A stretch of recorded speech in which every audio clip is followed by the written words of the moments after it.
Hello. Can you hear me in the back? As usual, students sitting only in the back rows. Hello. Hi. Hi. What a pleasure it is to be here. Do I have to do this? Hi.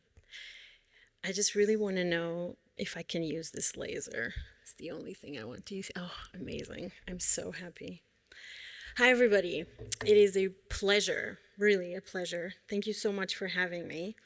And thank you so much for having me think about this event and this incredible experience that was to make Archipelago. Leonid already talked a little bit about it. We were working on a project called Archipelago Censored Word for the Multiverse, which took place from 6 to 8 of May 2021 in Geneva. Maybe you've seen some of these images. Leonid was just showing this one before. Gigantic tree trunks in the cube, gigantic stones in the cube, crazy animations in the cube, me sitting in several objects, talking to people in screens, other people sitting in other rocks, talking to other people in screens. This was a madness, and it was so much fun to do, and it was so hard to do. But that's what you've seen. Maybe you haven't seen the actual broadcast, which is still in Head's YouTube. But now I'm going to tell you how it started and how it was made. So, like many things in life, this started with a meal. Not specifically this meal here, although I can recommend, and I will tell you where I had this meal, but a meal in Milan during Salone, where I met Javier for the very first time. That's how this story starts. And as all stories that start with food, it's a great story. Q 2019. 2019, the year in which we started planning an ambitious 3-day festival that was going to take place in Geneva. It was going to happen in 3 days. It was going to combine 3 disciplinary strands. It was going to look at this discipline, the name of which we cannot pronounce today, across scales. It was going to ambitiously try to look at things from a wider perspective, take over the city, have an intergenerational approach, and really create an archipelago in Geneva itself. And for the conceptual thinking of this, we had the pleasure to be collaborating with HEPIA on this. And so we had one educational institution, HED, another educational institution, HEPIA, and a thinking that wanted to be larger than these 2 schools. It wanted to think and probe the limits of the disciplines that we all study, here and there. And therefore, we started looking at this idea of the archipelago and looked towards Edouard Glissant as kind of an inspiration to look at these sort of different islands that can all be thought of in relation. They can all be thought of as things that are not separating from each other, but they exist because they are in relation to each other. And what about if we sought to chart the connections and the ways in which these disciplines relate to one another in a different way? I mean, after all, we were in 2019. This is the moment when we were thinking about maybe changing the way that we teach these disciplines. As we know, these disciplines have been changing a lot. And the way that we've been thinking about teaching them and learning them and practicing them have been changing a lot. So what are these new disciplinary boundaries? What are these new disciplinary relations? What are the ways in which this archipelago has been formed and continues to evolve? And so, since this was an ambitious project that tried to put in relation these bigger issues, it also tried to put in relation the people and the communities surrounding these 2 educational institutions. And so, therefore, we really tried to push for a multi-format idea, with a very important aspect of it being this intergenerational perspective. What we wanted to do is to question what is right now in order to learn with it and in order to chart a completely new path, a completely new idea of where these disciplines need to go and where they need to how they need to evolve. This idea of the transdisciplinarity and of the transscalar aspect was something that was always informing the concept of this event ever since the very beginning. Here's some reference projects that we were thinking of when we first started talking about how is this going to actually manifest in real life. And we only looked at things that were big scale. We only looked at things that involved an audience. We wanted to have a lot of people come together, talk about this with us. And we also wanted a certain monumentality to go around with it. So this idea of the monumental aspect, the presence that was going beyond the cube, beyond the schools, this was something that was very important to us. And therefore, we decided we want to take over Geneva. And this was early 2019. And we started working with students from HED and HEPIA alongside instructors from both schools, alongside assistants from both schools, to really try and chart a physical archipelago. And so you already see here the ambition in terms of scale, but also the ambition in terms of formats. So we wanted to do a 3-day hyper-intense festival where you have a variety of formats that go from the very big to the very small, the very intimate to the almost communal, feral, tribal experience. We wanted to have performative events. We wanted to have discursive events. We wanted to have lectures and keynotes. We wanted to have a party.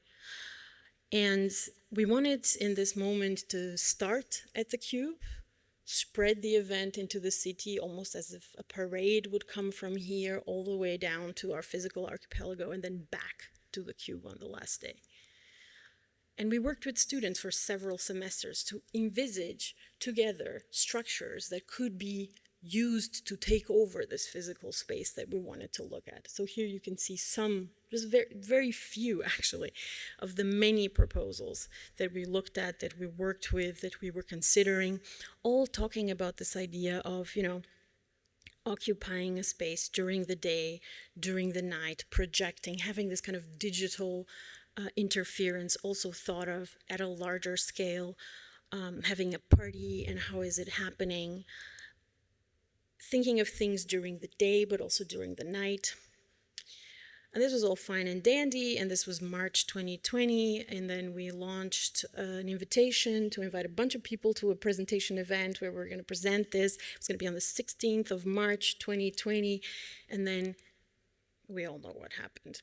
Leonid already was telling us about it before. We had to reset and redirect. So no more physical event anymore.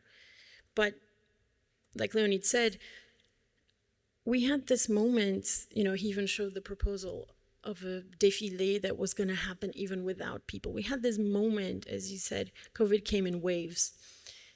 And in those very early days of COVID, we didn't know what was possible. I mean, you maybe remember this still in your skin. I hope you do. I mean, I still do, very much so. This is the message, part of a message that we exchanged with the directors at the time, Georges Perec, and he was also very much part of all of this. The world is changing. We don't know where we're going. We don't know what's happening now. We have to stop. We have to think. We have to honor this unprecedented context, and we have to understand what would make sense. What is the meaning of this that we're trying to do? Seeing how the world is changing. And so we kept on working. We kept on working, but we kept on working completely bound by these constraints, completely bound by this idea that we had to reimagine what it means to make a large-scale, ambitious event that seeks to really turn the discourse about these disciplines on its head. It seeks to be more, much more than just a simple conference. So in pushing us to that corner, to that hard-edged corner, we really started to see inklings of what could be. And we really were pushed to go beyond what was possible.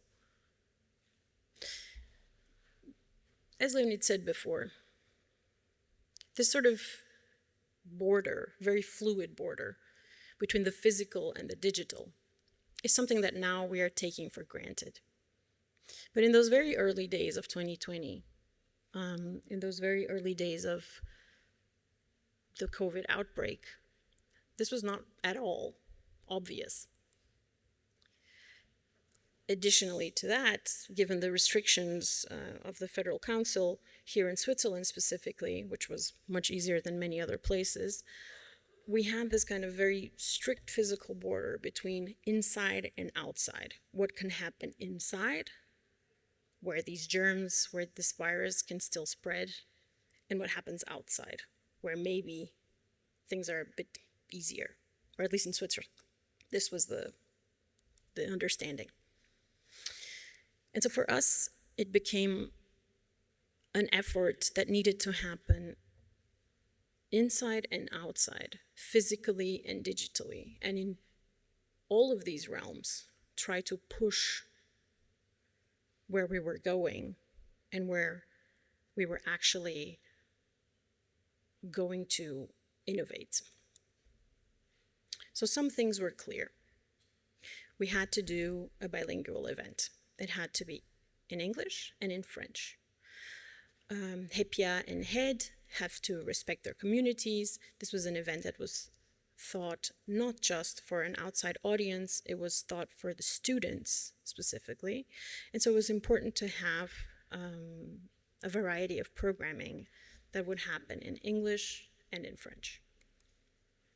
It was clear we wanted to have an international projection. And having an international projection basically means to have international guests, international moderators, people that can take this discourse and this bubbling of intentions from outside the context where they were born and towards a more international reflection and echo.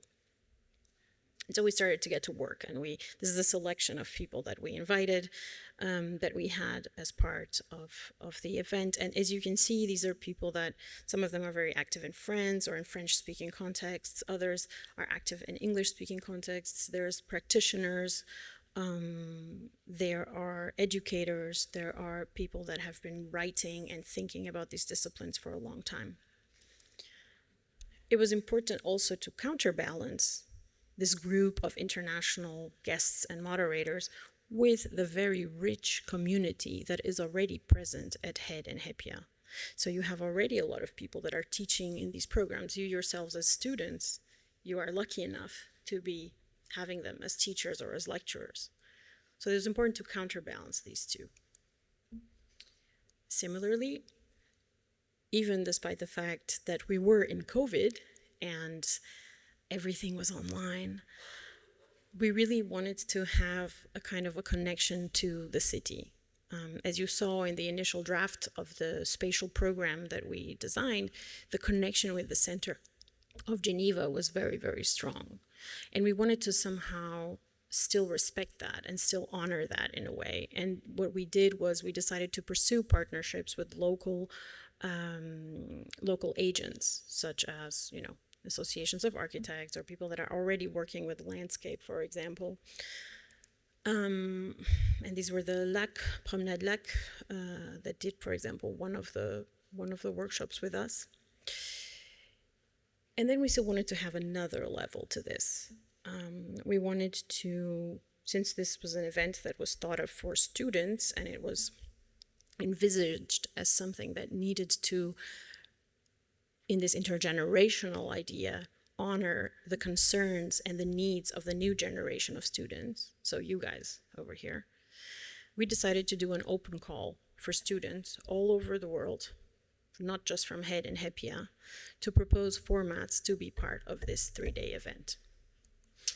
And it looked like this, and we received 37 applications from 14 countries. We had not just students applying from HED and HEPIA, but also from Yale, Harvard GSD, the AA, UPenn, RCA, the ETH, etc. And many of them, and this was again, we were really in the beginning of 2021, so the second or third wave of COVID was hitting hard. Many of them suggested also digital formats. We also had proposals for installations or project presentations. These are just a couple of the materials that we received that ended up being then the formats that were chosen as part of the program. You know, you had concerns that you see nowadays still coming up. You have here, for example, this Serena Tarkarian's microbial bathhouse is something that obviously has very much a more than human concern, which is something that you guys are actively engaging with right now. We had some things, some formats that were basically concerned with matters of maintenance and repair and care, which are also things that you are looking at right now. And we had formats that were basically just celebratory, that wanted to propose a party, a moment of communal encounter, of dancing, of letting go. And I didn't number these things, but these were all elements of this event. I think I already numbered, maybe there were more than 10 different things that we were sort of juggling at the same time. But on top of all of this, we were still working with students because this was very important for us. And for example, the visual identity of our event, this was something that came out of the visual communication department here at HED. Chloe Biocca gave us the concept for this identity, which was then developed and worked on further by Mitch Paone, who was at the time teaching here. We had these sort of crazy animations that really helped us bridge this gap between the digital and the physical, and they were present everywhere. They were present then also, of course, in the screens that we had in the cube, but they were also present in the communication campaign as it showed up in the city, as it was presented online. And these elements that are floating around, they were drawn from buildings and architectural features of the city of Geneva, and they were then sort of put together to form its own alphabet. And again, this kind of connection that I was telling you about, that even if we do have a digital event, we still want to have, when possible and as possible, connections, physical connections to the city that we're doing this from. At HED, for example, we worked in the Semaine de tous les possibles with the Trojans Collective to think again about the topics that were concerning us on the program. And Trojans then went on to develop one of the formats that then also happened within the festival, but this is just some of the images of the work. And at the same time, with the students of HEPIA, we were working very sort of hardcore on the infrastructure of the actual event. And, you know, I showed you some of the initial early influences that we were looking at, and when things got very, very specific and the constraints that we had also got very, very specific, we also started looking at examples that were significantly more geared towards the place that we were going to be working with, which was the cube. And so here there's some concept images that we were looking at when we were developing the actual infrastructure for the festival. And we worked with the students here also to kind of get a better feeling of how is it that we're actually going to be able to do this? What is the dimension that things need to have? And so reviews happened here. Models were put here. We tested things on site. And here you already start to see how is it that we were trying to think about the combination of these elements. And these elements that you see here, they are, of course, you know, these kind of tree trunks, these slabs of wood, the gravel, the gigantic stones that come from quarries around Geneva. It is important to say that these elements were chosen because we had this idea, conceptual idea that, okay, we want to bring Geneva into the cube somehow. We want to anchor these elements somehow to the city where we are doing this event from. And so for us, it was very, very important to have materials that, you know, when they were reduced to their most essential form, they were actually just the materials that make up a city, maybe any city. But then what happened is that we sourced them from local providers. So basically all of these things were rented for the duration of the event, and then they were returned to where they came from. And that was also a thinking in terms of sustainability. When you think about doing an event, even if it's like a 3D event, a conference, an exhibition, so much of the stuff that you use goes to trash afterwards. So if we're thinking about sustainability, and of course sustainability is a huge concern when rethinking the educational direction of our programs, you cannot do a festival in which then you're going to trash everything afterwards. And so as we worked with these models and with the classes at Hepia, we really started to understand where is it that things are going to be placed and so on. At the same time, outside the cube, we still wanted to have some sort of presence in the city. And so, you know, instead of this megalomaniac idea that we had at the very beginning, we started working with those same visual elements that are the elements of the communication and distilling them into some sort of spatial elements that could have a presence in the city. And of course, you know, we're talking about a moment in which we have to be 2 meters from each other at all times. So they had to kind of allow for being used with some sort of space in between. And we decided to do something that could be also a service to the population in the sense of creating a place for sitting, for resting, for catching a breath. And then it was go time. As I said, this was May 2021, so still very much in the middle of travel restrictions here, travel restrictions there, and so on and so forth. But with those constraints, we just went on and did the best that we could. We had a website where the live stream was on. We had an Instagram feed. We had posters through the city. We had posters here in the Cube, and we had also at James Fazi. We took over Cornavin and the TPG. We had our archipelago benches in 3 different places in the city.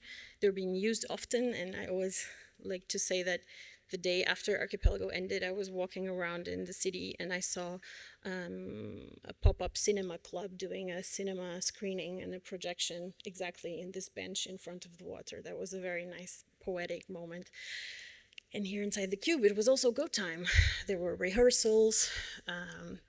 There were a lot of blood, sweat, and tears behind the cameras. This is Charlotte Chounet, who was my counterpart at Hepia, a very important part of this project. The cleaning ladies were also a very important part of this project because, you know, maintenance also means that this stage needs to be ready to go when it's time to go. There was a régie with about 25 computers connecting to Zoom, via Zoom, to people all over the world, getting ready to come in when they needed to come in into the event. There was a régie that had 2 directors, and there was a program. And the program was divided into 3 days. So we started on Thursday with kind of coming together and understanding what is it that we still need to build physically, but also metaphorically when considering the 3 disciplines that were at the core of this event.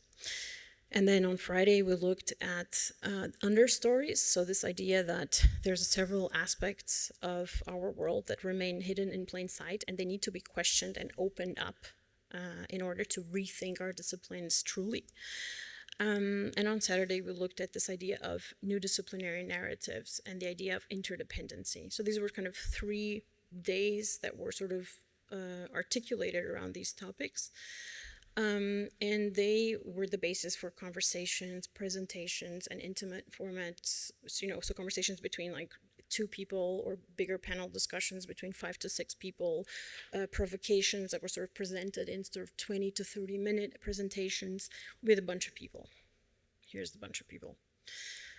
And this is what it looked like. So, you know, I'm sitting there with a red shirt, and at all times I had somebody talking in my ear telling me when I have to stare to the right or stare to the left or how many minutes I still have to go to the next format. It was a TV show. We did a TV show. And it was exceptionally hard to do a TV show live, but it was exceptionally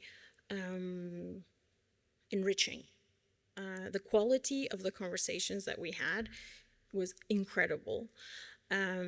We had moments in which we took over different parts of the set. So, for example, here you see us sitting in the larger grouping with the stones. Here it was more of a conversation scene in which people were sitting in the gravel, 2 meters in between people, 2 meters in between everyone sitting in these stones. or for example, the one-to-one conversations took place here in this tree trunk part of the set. And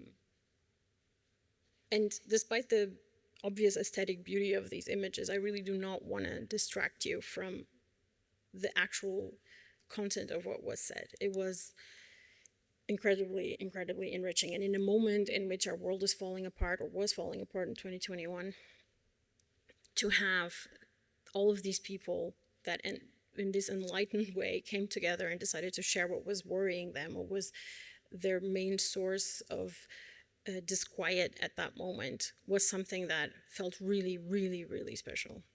We ended with a party. This is a DJ set at the Cube, happened, was broadcast live. And this was, of course, inside the Cube, because outside the Cube, we also, during these 3 days, had a program that involved more than 150 students of HED and HEPIA in workshops during these 3 days. And these workshops tried to happen mostly outside, because at the time we couldn't really be inside in large numbers.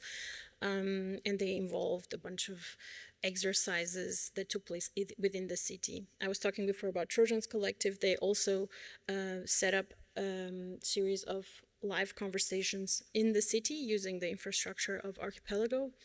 And together with this inside and outside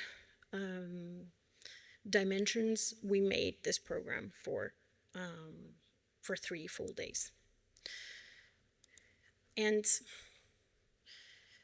it felt like a wave crashing onto the sand. It was intense, and personally for me, I was numb for about 3.5 months after this happened. But the feedback was quick, and it came, and it was all very, very positive. People were surprised, people were happy. These are just some of the emails that I got from the speakers. They were stunned. They were stunned because, you know, this lack of connection that we had during this moment where everything went on digital really made us numb also.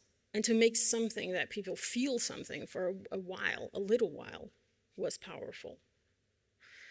And so what remains, right? Materials were returned to where they came from. This was a mail that I got after the event happened. And there's a lot of things that are in here that lead to clues that we could still learn from when we think about what is the legacy of such an event. This event that we did was an exercise in envisioning and in seeing the beginning of a future that could be a joint future for the 2 schools, but frankly, a future for the education of the architectural disciplines. And so these questions are questions that still remain, and they still remain in the air.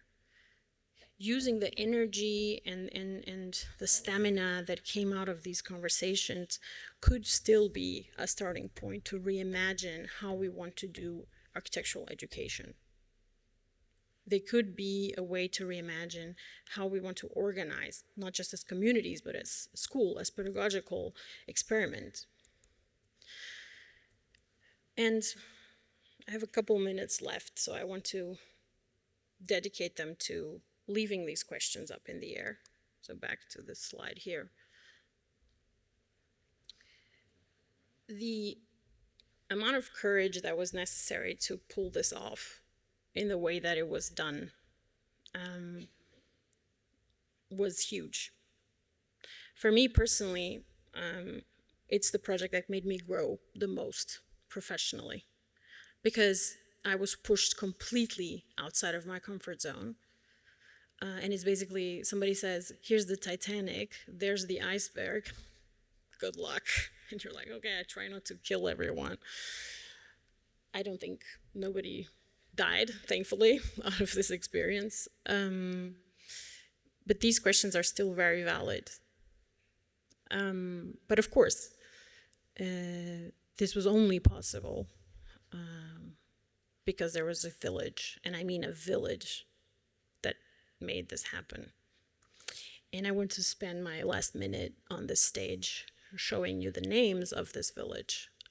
because work is only possible, and this kind of work is only possible if a lot, but I mean a lot of hands and a lot of brains come together.